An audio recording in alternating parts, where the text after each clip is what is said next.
hakikat filsafat manusia. Apa sih yang dimaksud dengan hakikat filsafat manusia? Apakah dari teman-teman sekalian ada yang tahu nggak apa itu hakikat filsafat manusia? Enggak. Atau setidaknya gambaran tentang hakikat filsafat manusia? Belum. Ada yang tahu? Enggak. Baik, menjabarkan sedikit bagaimana. Jawabannya ragu-ragu sih, meragukan. Hakikat filsafat manusia itu merupakan salah satu cabang filsafat yang seperti sudah saya sampaikan sebelumnya. Nah, filsafat manusia kan sudah saya katakan sama seperti sering disebut dengan antropologi filsafat. Psikologi itu ada dibagi beberapa macam seperti antropologi filsafat. Yang kedua, psikologi rasional. Yang ketiga, psikologi metafisik. Antropologi filsafat ini tidak sama dengan antropologi sosial. Antropologi filsafat menjelaskan tentang manusia terlepas dari ras atau latar belakang sosialnya. Nah, yang kedua yaitu psikologi rasional. Psikologi rasional menggali lebih dalam jiwa manusia dengan refleksi rasional dan implikasi aktivitasnya. Nah, yang ketiga yaitu psikologi metafisik.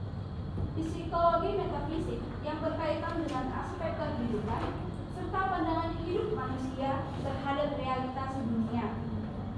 Berdasarkan pemaparan yang tadi, ada dua ungkapan yang dianggap sebagai moto filsafat manusia, yaitu yang pertama, manusia adalah ukuran segala-galanya, atau man is the measure of all things.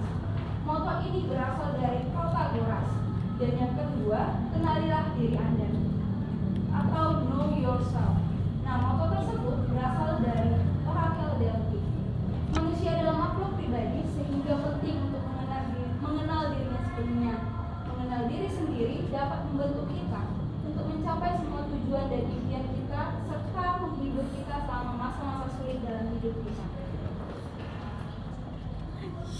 Selanjutnya kami akan menjelaskan atau menyampaikan bagaimana itu hakikat filsafat manusia.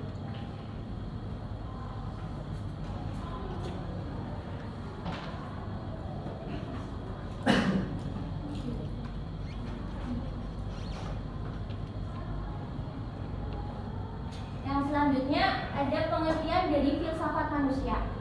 Nah, filsafat adalah metode pemikiran yang membahas tentang sifat dasar dan hakikat kebenaran yang ada di dunia ini. Dan filsafat manusia adalah cabang filsafat yang mempelajari atau membahas tentang hakikat manusia secara mendetail. Dalam filsafat manusia menggunakan objek material yaitu manusia. Filsafat manusia juga bertujuan untuk mengetahui apa dan siapa manusia secara mendetail dan juga memahami gejala atau ekspresi manusia. Yang selanjutnya ada hakikat pribadi manusia. Hakikat pribadi manusia ada tiga. Yang pertama, manusia sebagai makhluk otonom. Manusia sebagai makhluk otonom dalam lingkup kerja, manusia yang dikatakan sebagai makhluk yang otonom adalah manusia yang mengandalkan kemampuan atau kecakapan dirinya. Yang kedua, ada sebagai manusia yang berjiwa raga.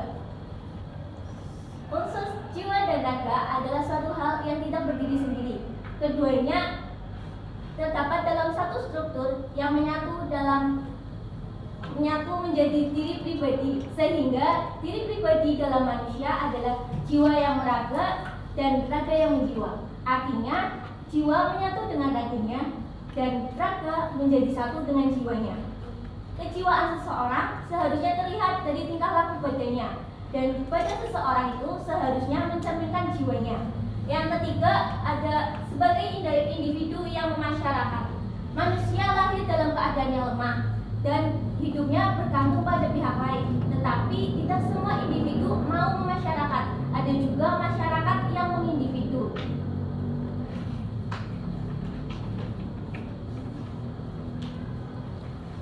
Selanjutnya, hubungan filsafat dengan ilmu. Filsafat didefinisikan sebagai pengetahuan, metode sistematis, koheren tentang seluruh kenyataan dalam satu sudut pandang seluas dan sejauh yang dapat diterima oleh rasio atau akal pikiran. Letak perbedaan antara ilmu pengetahuan yang berkembang sampai saat ini dengan filsafat, yaitu berupa proses dari tujuan dan cara memperolehnya.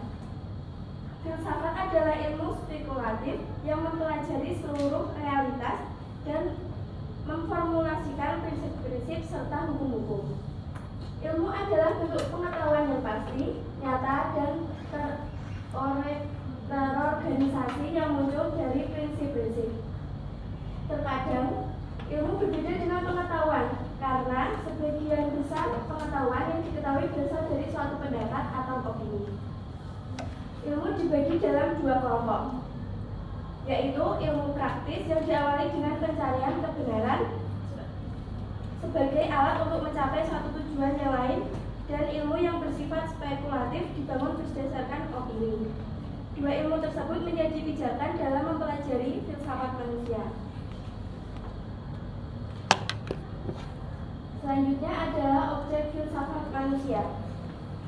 Objek material adalah apa yang diselidiki, sedangkan objek formal adalah sudut pandang dalam menyelidiki objek material serta metode yang digunakan.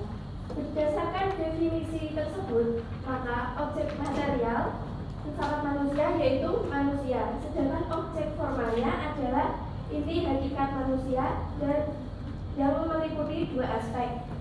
Yang pertama, manusia yang dipahami secara ekstensif atau seluas mungkin, artinya mencakup seluruh aspek kehidupan manusia dalam segala bidang yang seluruhnya dipandang sebagai satu kesatuan utuh.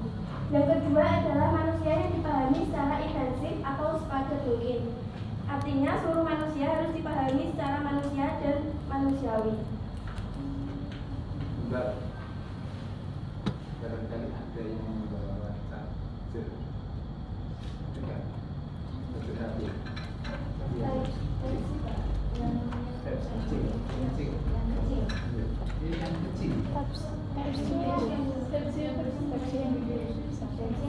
Yang bolak-balik gitu.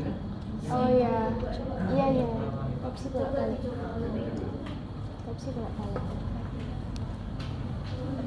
Pak sudah dibawa charger tapi tidak tahu jatuh. Terus sama juga. Pepsi baca Pepsi.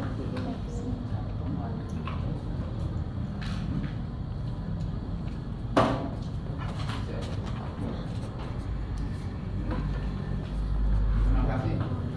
Ini saya hampir habis nyawanya. Iya, silakan dilanjut. Terkait lah. Tadi dengan filsafat manusia dengan ilmu telah dijelaskan sedikit oleh teman saya. Sekarang saya akan menjelaskan ilmu apa saja yang berkaitan dengan filsafat manusia. Yang pertama, ilmu psikologi. Ilmu psikologi mempelajari satu segi atau sebagian dari manusia, yaitu